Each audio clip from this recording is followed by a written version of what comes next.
Hi everyone, I hope you're having a good night. I wasn't planning on trying to revamp the Cranberry King circuit so soon, but I found myself with more ideas in my head and wanted to tinker around. But for all intents and purposes, you can consider this a early update onto version 1.2, although I don't imagine there will be any drilling or soldering anytime soon. In the update from V1.0 to V1.1, I was more focused on the form factor of the pedal. I wanted all the wiring to work just in the way I wanted it to, and have it be streamlined and look nice. I didn't really do much to update the circuit, although the circuit does its job. It seemed to work perfect for the person I built it for, and he claims that he can get a very nice SRV tone out of it. Well, I mean, when it's pushing into a TS-808. Although the V1.1 will still need some more testing, there are some gripes I have about my current circuit. The overdrive isn't as substantial as I want it to be, and the 3-band EQ can be a little bit weird sometimes. But of course, this is built to be a boost pedal, and I think it does that job pretty well. There are also some parts about the form factor I feel could be improved as well.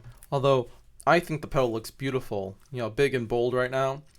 I think it does take up a lot of real estate on the pedal board. What I would like to do is shrink it down to the size of a 1590B case, or something similar. Right now I only have a 125B case with me, and I don't think I need the depth that this one has. It will require some sacrifices though.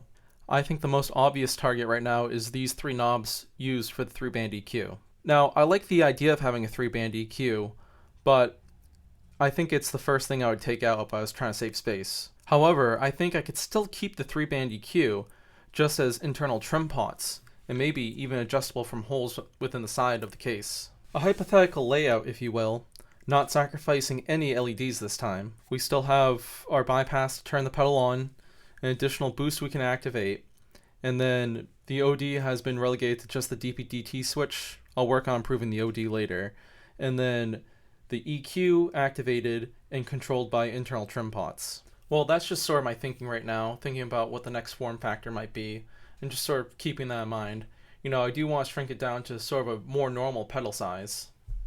Eventually, once the circuit is finalized, I can try and print PCB boards, and that'll save a lot of space inside the cases. Now, I do have an additional treat for you this video. I couldn't help myself from tinkering. I already put together a breadboard trying to test these trim pots. Right now, I have only the EQ circuit and a boost into it. And then, of course, I have a nice LED indicator. Wow, that was bright. I might have to take that out. But anyways, I have some pre-recorded audio and I can start playing that and testing this out and fiddling with it.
Well, that definitely sounds somewhat more significant than what I have currently in the pedal. Thankfully, with these trim pots, I had access to 200K pots, which seems to make a bit of a difference. So I do think it would be somewhat feasible to have internal trim pots for the EQ. But if you hate this idea, please let me know in the comments. If you noticed, I used a larger breadboard than I needed, but I'm hoping I could put the rest of the Cranberry King circuit on there and test even further. So that'll be all for tonight. Let me know what you think of the EQ right now.